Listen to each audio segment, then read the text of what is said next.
Lord, please don't leave me like this. Because if you leave me like this, I'm not going to make it. See, sometimes when we lack identity, we tend to want to develop an image. But God didn't call your image. God called your identity. And sometimes he gets you to the point where all you have is him.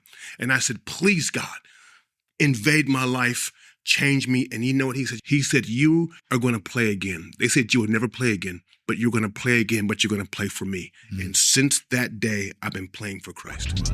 Welcome to Be a Baller, where we're building a lifelong legacy for our families, communities, and the world. Your host, Coach Tim Brown, is excited for you to join him on this journey. On each episode, we'll be talking about how to be intentional about building a lasting legacy. We'll be exploring what it means to leave a mark that goes beyond just our lives, but has a positive impact on those around us and even generations to come. So, if you're looking for inspiration, guidance, and practical tips on how to build a lasting legacy that makes a difference, then you're in the right place. So grab your earbuds, get comfortable, and let's dive in. It's time to be a baller.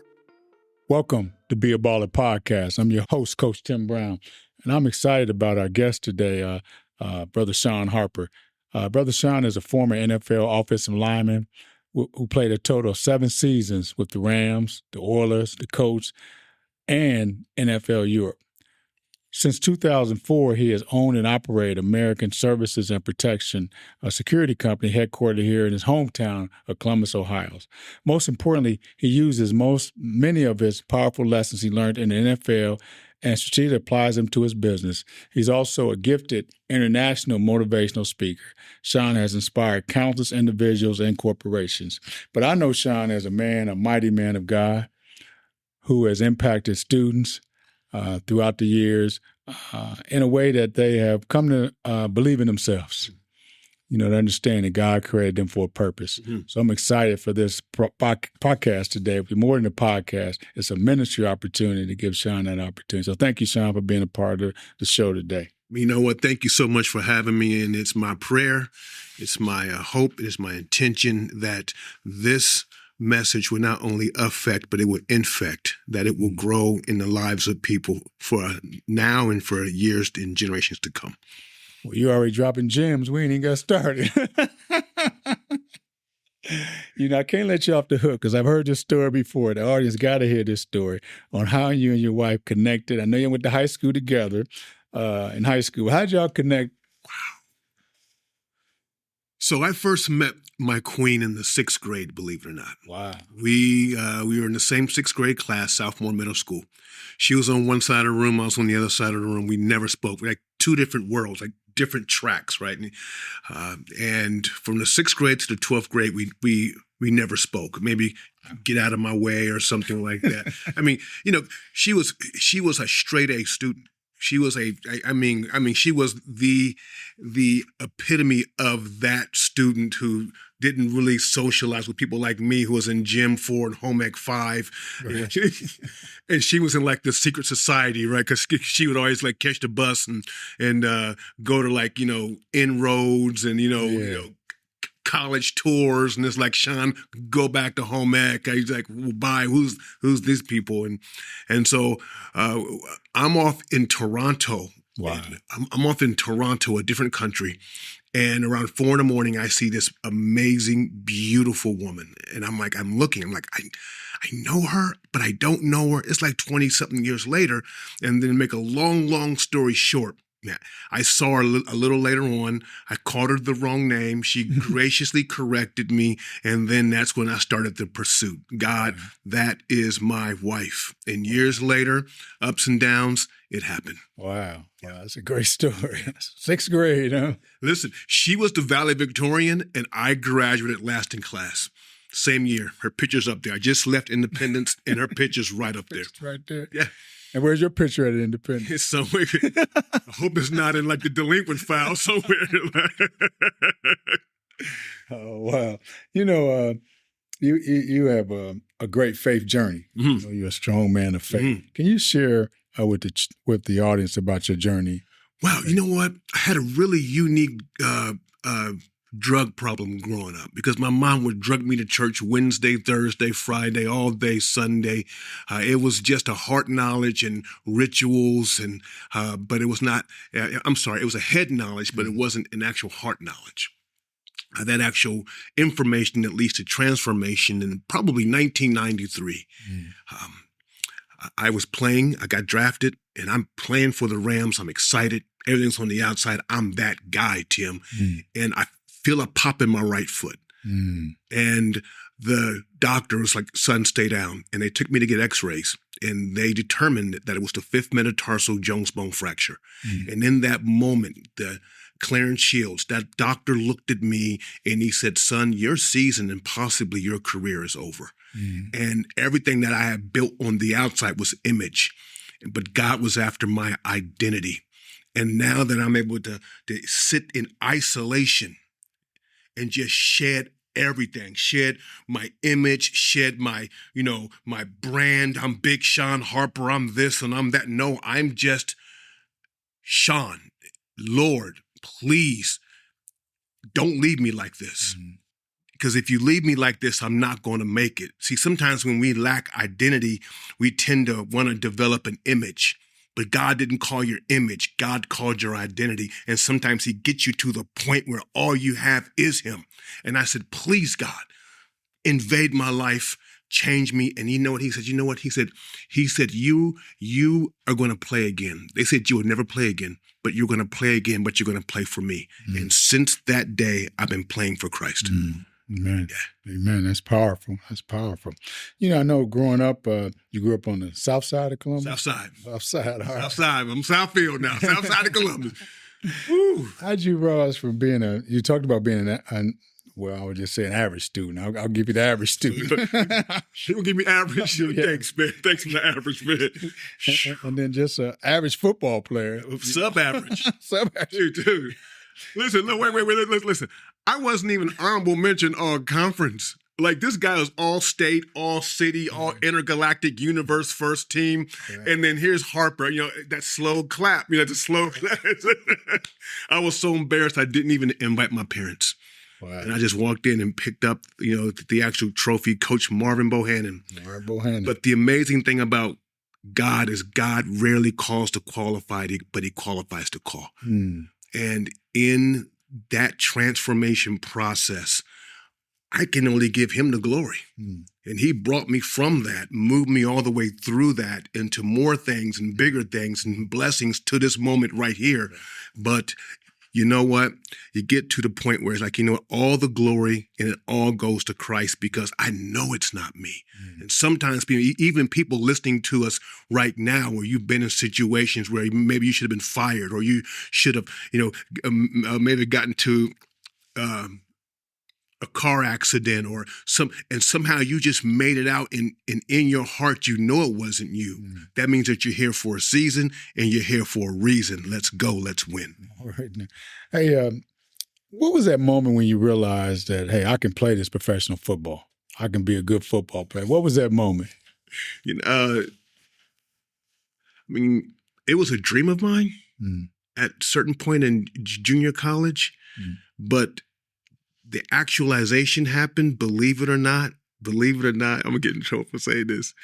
My junior year when we were playing Ohio State.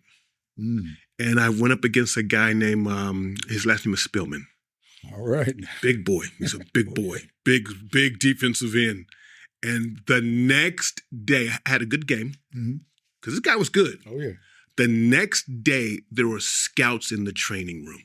Wow. And we have to check in. And I walked past like, hi, I'm Shawn. And two of the scouts were like, we know exactly who you are. And that moment, I was like, oh, there's an opportunity. Yeah. Wow. That moment. Yeah. And all it takes is one moment, one person to see you. That's it. One person to see you. Wow. And on that stage, you're playing on that big stage. Yeah. This is Ohio State. As you went through all these challenges in your life, I read your story with the learning disabilities, poverty, speech challenges, and those things. But you chose to rise above those obstacles and focus on your strengths. I heard you share this. Can you talk about what were some of those takeaways from those experiences that you learned? Well, a lot of the takeaways that I've learned and that I'm learning is the power of humility, is learning how to be, learning how to be teachable. And that life is always teaching. Class is always in session. Unfortunately, we're taught either after high school or college that class is over, so that part of our brain shuts down. But I've just learned something here today talking to you. I've just learned something this morning, class and succession. And so having a humble and broken heart before God is essential, because if not, you're not going to grow and you're not going to learn. Yeah. You shared some of your playing experiences. There was a time when you got hit pretty hard. Can you share some of those moments where you start thinking, now, wait a minute, now, this is for real? You ever been hit so hard? I remember one time I got hit so hard, and I'm playing Miami. And there's a guy on there, his last name is Cox. So I'm going to say his last name was Cox. He was a ferocious linebacker.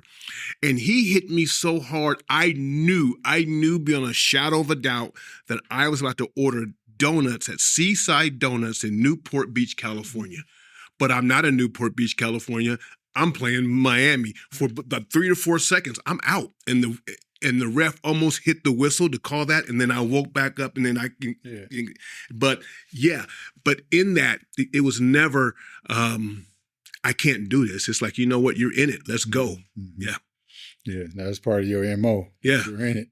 Let's go. Let's go. Let's go. You're all the way in. I didn't want to hear him no more, but let's go. There's a couple powerful quotes that you say a lot. One is, you're not born winners or losers. You're born a chooser. Then you also have shared this one: a setback is a setup for a comeback. Right. And these are powerful messages. Can you share with the audience about how you apply these principles to your life and your career?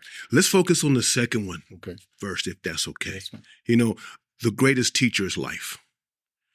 And sometimes your greatest friend is failure. We're taught that failure is your enemy. We're taught to run and to fear failure. However, if you learn lessons in the adversity, adversity can break you or it can make you a record breaker. Yeah. If you learn from the adversity, if you learn from the failure, if you learn from the pain, at that moment, it stops becoming failure and it actually turns into tuition.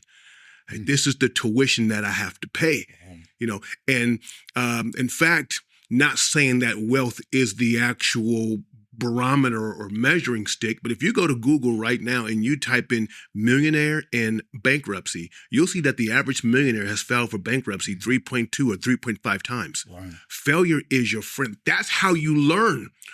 We learn how to walk by falling. You learn how to ride a bike by falling. And it's the persistence through resistance that gets most people to where they need to be. I mean, can you imagine?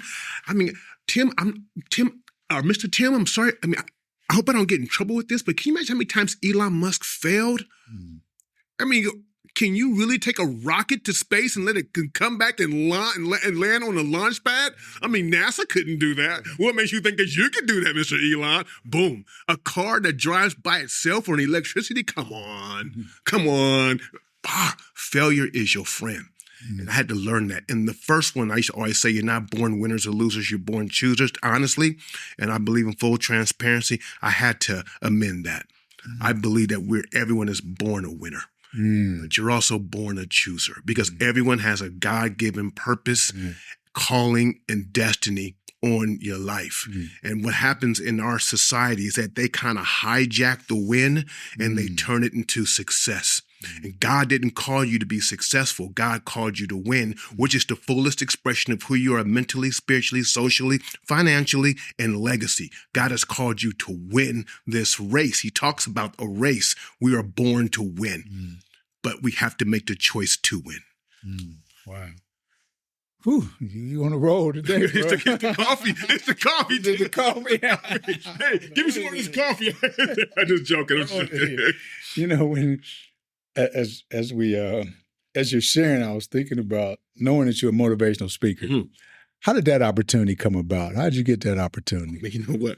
So I was playing with the Rams Mm-hmm. and the Colts. And one thing that the NFL does, it's a great job, is that their outreach programs are absolutely phenomenal. Yeah. So they'll say, hey, we would like for you to go, who wants to go speak at the YMCA for $1,000? I'm like, I'm going to speak. Right.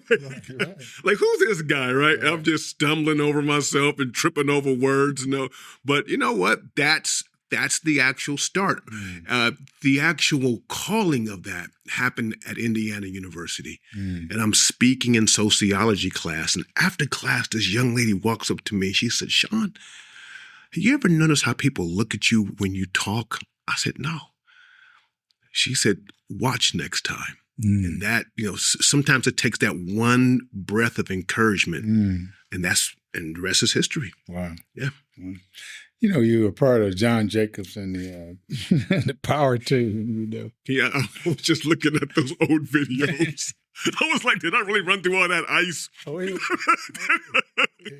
That was a great platform to learn. Yeah, right. Because they just threw you out there. Shawn going to share his testimony in front of 20,000 people. I'm just like, good job, Shawn. Sit back down. It's just the 10,000-hour rule, persistence, and learning. I learned so much about ministry and life from that organization. Yeah, it's a great organization. Yeah. I know you did quite a few of those feats of strength and all those kind of things. No, that was great. You have written 2 books. Now you're an author now as well. So you've gone from all these other. Now you're an author. Can you share with us the vision behind those books? Inspired you to do it? Well, because the average lifespan probably is like 75, 80 years. And what will be the legacy that you leave behind in this world's operational system? Like, what are you going to leave behind? That's number one. Aside from your offspring, you get the kids. What is the legacy that you leave? I mean, I could work real hard, make money, put my name on the wall or somewhere. I mean, that's great, and that's in a space for that. Right. But can I motivate people in the grave? Can I inspire people when I'm in heaven? That to me is so powerful. It's such a blessing, which is why I love, things that you do, Tim, because you're just grinding, pouring into people, ministering to people, encouraging people, and they're going to have kids, and they're going to have kids, and you are changing the trajectory of people's lives, which is the win, The second reason, real quick, is because I'm going to get in trouble with this one. I break rules. I'm not a program follow the rule guy. Okay. But I don't break laws. You break laws, laws will break you. And I've learned how to win by building my life on laws, like sowing and reaping, laws of forgiveness, law of the 212, and looking for spiritual laws that are in this world system since the beginning of time, learning them and using them to my advantage to win. That's good. And speaking of that win, you got this little fancy nickname now. You're the winnerologist. See, you messed up. You messed up. Come on, man. I know. You know what? Because it's not a word. I just made up a word. I promise you, I did that, right? I'm playing with it. I made that word up. Look it up. I'm gonna Google it. Google it. It's called the winologist. It's like it is the study of winning. And the study of winners. Winners are different. Winners are set apart from birth. They do things different. You can be, and most people who are listening to me and you got competitors, then you got winners. Winners are different and they do things different. Like, I'll just throw something out there. We are taught at a young age to be conformist, to conform. In school, we're taught to conform, okay? But when we're older, we celebrate people who are different. When we're young, we criticize people who are different. But the winners, when we get older, we celebrate. The winner has to make a decision at a young age. I am built to change the system. I'm not built for the system. I'm a winner.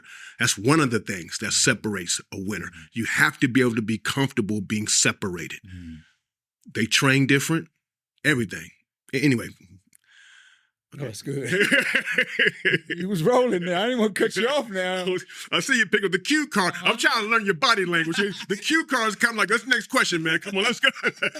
Cut you off because you was rolling, man. But since you asked for the next as a guest on Be a Baller podcast, we asked our guests to commit to what I call a wisdom pledge. Okay. Is to give away all your wisdom, Okay. Because a lot of things, you were talking about, we got this down about money. You can't take it with you. Mm-hmm. But we also have to understand there's wisdom. There's a lot of wisdom so we actually a wisdom. So can you just tell the audience, you gave us so much wisdom already, but can you get us just one more piece of wisdom you gained through your career that you can share with our audience? Man. Particularly young people. Let's go to young people. Okay. Let's go to young people. Yeah. Okay. The moment generates momentum. Hmm.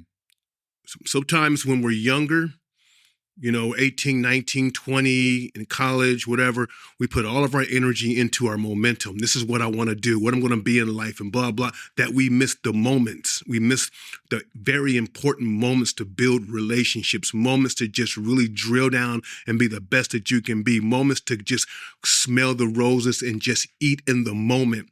And if you put your energy in the moment, that will generate your momentum. But we are so focused on the momentum till we get to our late 40s and 50s, and all we have is, because of the lack of momentum, all we have now is memories. And so then we run to our memories to see if we can generate the moment to generate the momentum. Focus on the moment, and the moment will generate the actual moment will generate the momentum, and then you won't have those negative memories. Wow. Yeah. That's powerful.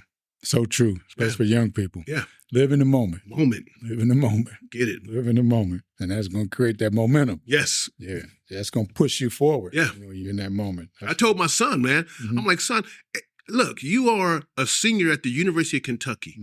Okay. Your LinkedIn profile you should have no less than 1,000 people that you met at school in your LinkedIn that you're communicating with, that you can network with later in life.